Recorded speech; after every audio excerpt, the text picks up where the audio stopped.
ಚಿಕ್ಕಬಳ್ಳಾಪುರದ ಲೋಕಸಭಾ ಚುನಾವಣಾ ರಂಗೇರಿದ್ದು ಇಂದು ಕಾಂಗ್ರೆಸ್ ಅಭ್ಯರ್ಥಿ ರಕ್ಷಾರಾಮಯ್ಯ ಪರ ಮತಯಾಚನೆ ಮಾಡಲು ಚಿಕ್ಕಬಳ್ಳಾಪುರ ನಗರಕ್ಕೆ ಆಗಮಿಸಿದ್ದ ಸಿಎಂ ಸಿದ್ದರಾಮಯ್ಯ ನಗರದ ಪಿಳ್ಳಪ್ಪ ಕಾಂಪ್ಲೆಕ್ಸ್ನಿಂದ ಶಿಡ್ಲಘಟ್ಟ ವೃತ್ತದವರೆಗೂ ಭರ್ಜರಿ ರೋಡ್ ಶೋ ನಡೆಸಿದರು. ನಂತರ ಮಾತನಾಡಿದ ಅವರು, ರಕ್ಷಾರಾಮಯ್ಯ ಅವರಿಗೆ ಚಿಕ್ಕಬಳ್ಳಾಪುರ ವಿಧಾನಸಭಾ ಕ್ಷೇತ್ರದ ಜನತೆ ಆಶೀರ್ವಾದ ಮಾಡಬೇಕು. ಈ ತಿಂಗಳು 26ರಂದು ನಡೆಯಲಿರುವ ಚಿಕ್ಕಬಳ್ಳಾಪುರ ಲೋಕಸಭಾ ಕ್ಷೇತ್ರದ ಚುನಾವಣೆಯಲ್ಲಿ ಕಾಂಗ್ರೆಸ್ ವಿರುದ್ಧವಾಗಿ ಬಿಜೆಪಿ ಮತ್ತು ಜೆಡಿಎಸ್ ಸೇರಿಕೊಂಡು ಒಬ್ಬ ಅಭ್ಯರ್ಥಿಯನ್ನು ನಿಲ್ಲಿಸಿದ್ದಾರೆ. ಎನ್ಡಿಎ ಅಭ್ಯರ್ಥಿ ವಿಧಾನಸಭಾ ಚುನಾವಣೆಯಲ್ಲಿ ಅವನೊಬ್ಬ ಭ್ರಷ್ಟ ಮಂತ್ರಿಯಾಗಿ ಹಣವನ್ನು ಲೂಟಿ ಮಾಡಿದ್ದಾನೆ ಎಂದು ಈಗಾಗಲೇ ವಿಧಾನಸಭಾ ಚುನಾವಣೆಯಲ್ಲಿ ಸೋಲಿಸಿ ಮನೆಗೆ ಕಳುಹಿಸಿದ್ದೀರಿ. ಈಗ ಮತ್ತೆ ಪ್ರಭಾವವನ್ನು ಬಳಸಿಕೊಂಡು ಟಿಕೆಟ್ ಅನ್ನು ಗಿಟ್ಟಿಸಿಕೊಂಡು ಚುನಾವಣೆಗೆ ಸ್ಪರ್ಧೆ ಮಾಡಿದ್ದಾರೆ. ನೀವೆಲ್ಲ ತೀರ್ಮಾನ ಮಾಡಬೇಕಾಗಿದೆ. ಜನತಾ ನ್ಯಾಯಾಲಯ ಕೊಡುವ ಶಿಕ್ಷೆ ಕಾನೂನಿಗಿಂತ ಕೊಡುವ ದೊಡ್ಡ ಶಿಕ್ಷೆಯಾಗಿದೆ. ನೀವು ಅಭ್ಯರ್ಥಿಯನ್ನ ಸೋಲಿಸಿ ರಕ್ಷಾರಾಮಯ್ಯ ಅವರನ್ನ ಗೆಲ್ಲಿಸಿದರೆ ಅದೇ ಅವರಿಗೆ ಕೊಡುವ ದೊಡ್ಡ ಶಿಕ್ಷೆಯಾಗುತ್ತೆ ಎಂದರು. ಚಿಕ್ಕಬಳ್ಳಾಪುರ ವಿಧಾನಸಭಾ ಕ್ಷೇತ್ರದ ಜನತೆ ಆಶೀರ್ವಾದ ಮಾಡಬೇಕು ಅಂತೇಳಿ ನಿಮ್ಮಲ್ಲಿ ಮನವಿಯನ್ನು ಮಾಡಿದ್ದಾರೆ. ಈ ತಿಂಗಳು 26ನೇ ತಾರೀಕು ಚಿಕ್ಕಬಳ್ಳಾಪುರ ಲೋಕಸಭಾ ಕ್ಷೇತ್ರಕ್ಕೆ ಚುನಾವಣೆ ನಡೀತಾ ಇದೆ. ಈ ಚುನಾವಣೆಯಲ್ಲಿ ಕಾಂಗ್ರೆಸ್ ಮತ್ತು ಬಿಜೆಪಿ ಜೆಡಿಎಸ್ ಅವರಿಬ್ಬರು ಸೇರ್ಕೊಂಡು ಒಬ್ಬ ಅಭ್ಯರ್ಥಿಯನ್ನ ರಕ್ಷಾರಾಮಯ್ಯನ ಮೇಲೆ ನಿಲ್ಲಿಸಿದ್ದಾರೆ. ನಿಮ್ಗೆಲ್ಲ ಗೊತ್ತಿದೆ,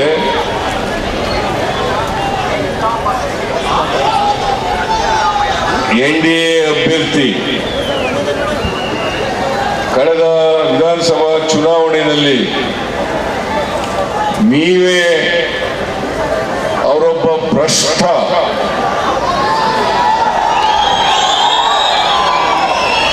ಮಂತ್ರಿಯಾಗಿ ಬಹಳಷ್ಟು ಹಣವನ್ನ ಲೂಟಿ ಹೊಡೆದಿದ್ದಾರೆ ಅಂತೇಳಿ ಸೋಲಿಸಿ ಮನೆ ಕಳಿಸಿದ್ದೀರಿ.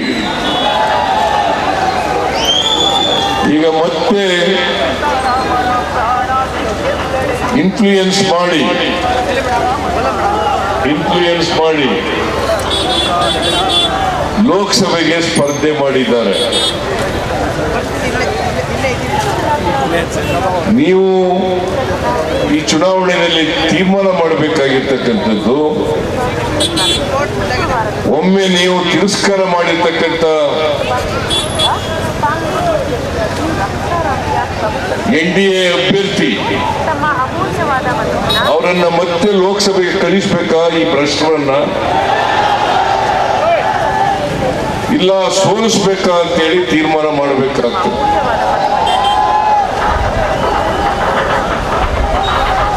ಇವರು ಆರೋಗ್ಯ ಸಚಿವರಾಗಿದ್ದಾಗ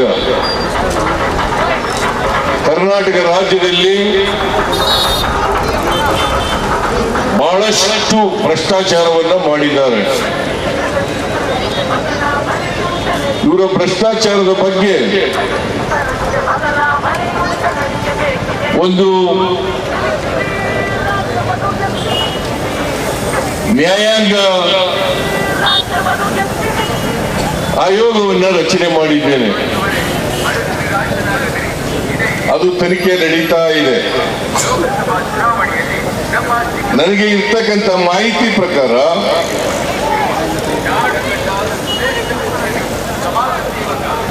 ಎನ್ಡಿಎ ಅಭ್ಯರ್ಥಿ ಮಾಜಿ ಮಂತ್ರಿ ಅವ್ರ ಮೇಲೆ ಸಾಕಷ್ಟು ಸಾಕ್ಷ್ಯಾಧಾರಗಳಿದ್ದಾವೆ. ಇವರು 100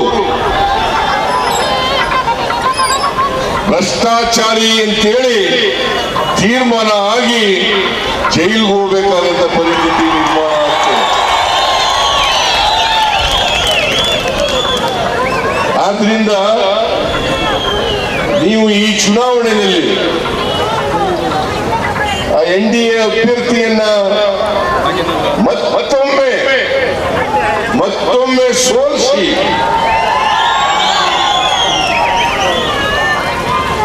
ನೀವು ಇದು ಜನತಾ ನ್ಯಾಯಾಲಯ,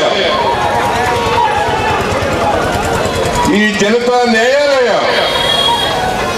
ನೀವು ಕೊಡ್ತಕ್ಕಂಥ ಶಿಕ್ಷೆ ಇದೆಯಲ್ಲ, ಅದು ಕಾನೂನು ರೀತಿಯ ಕೊಡ್ತಕ್ಕಂಥ ಶಿಕ್ಷೆಗಿಂತ ಜಾಸ್ತಿ ಅಂತಕ್ಕಂಥದನ್ನ ತಿಳ್ಕೋಬೇಕಾಗ್ತದೆ. ಅದಕ್ಕೋಸ್ಕರ ನೀವು ಕೊಡ್ತಕ್ಕಂಥ ಶಿಕ್ಷೆ ಏನಪ್ಪಾ ಅಂತಂದ್ರೆ,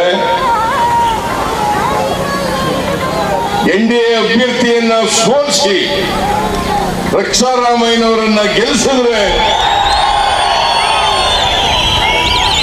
ಅದೇ ದೊಡ್ಡ ಶಿಕ್ಷೆ ಆಗ್ತದೆ.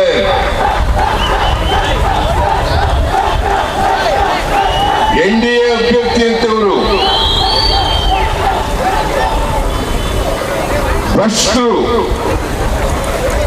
ಲೋಕಸಭೆಗೆ ಹೋದ್ರೆ ಇನ್ನೂ ಭ್ರಷ್ಟಾಚಾರ ಜಾಸ್ತಿ ಆಗ್ತದೆ ಅಂತಕ್ಕಂಥದ್ದನ್ನ ತಿಳ್ಕೋಬೇಕಾಗ್ತದೆ. ಅದಕ್ಕೋಸ್ಕರ 26ನೇ ತಾರೀಕು ತಾವು ಕೊಡ್ತಕ್ಕಂಥ ತೀರ್ಪು ಬಹಳ ಮಹತ್ತರವಾದಂತಹ ತೀರ್ಪು. ಆ ತೀರ್ಪಿನಲ್ಲಿ NDA ಅಭ್ಯರ್ಥಿಯನ್ನ ಸೋಲಿಸಲೇಬೇಕು. ನಿಮ್ಮ ಉತ್ಸಾಹ ನೋಡಿದ್ರೆ ಈ ಉರಿ ಬಿಸಿಲಿನಲ್ಲಿ ರಕ್ಷಾರಾಮಯ್ಯ 100% ಗೆದ್ದೇ ಗೆಲ್ತಾರೆ ಅಂತಕ್ಕಂಥ ವಿಶ್ವಾಸ ನನಗಿದೆ. ಈ ವೇಳೆ ಕಾಂಗ್ರೆಸ್ ಅಭ್ಯರ್ಥಿ ರಕ್ಷಾರಾಮಯ್ಯ, ಸಚಿವರಾದ MC ಸುಧಾಕರ್, ಕೃಷ್ಣ ಬೈರೇಗೌಡ, ಶಾಸಕ ಪ್ರದೀಪೇಶ್ವರ್, ನಾಜೀರ್ ಅಹಮದ್, MR ಸೀತಾರಾಮ್, ಮಾಜಿ ಶಾಸಕರುಗಳಾದ ಬಚ್ಚೇಗೌಡ, ಮುನಿಯಪ್ಪ, ಅನಸೂಯಮ್ಮ, ಸಂಪಂಗಿ ಇನ್ನಿತರ ಪ್ರಮುಖ ಮುಖಂಡರು ಹಾಜರಿದ್ದರು. ಕಳವರ ಅರುಣ್, MMTV ನ್ಯೂಸ್, ಚಿಕ್ಕಬಳ್ಳಾಪುರ.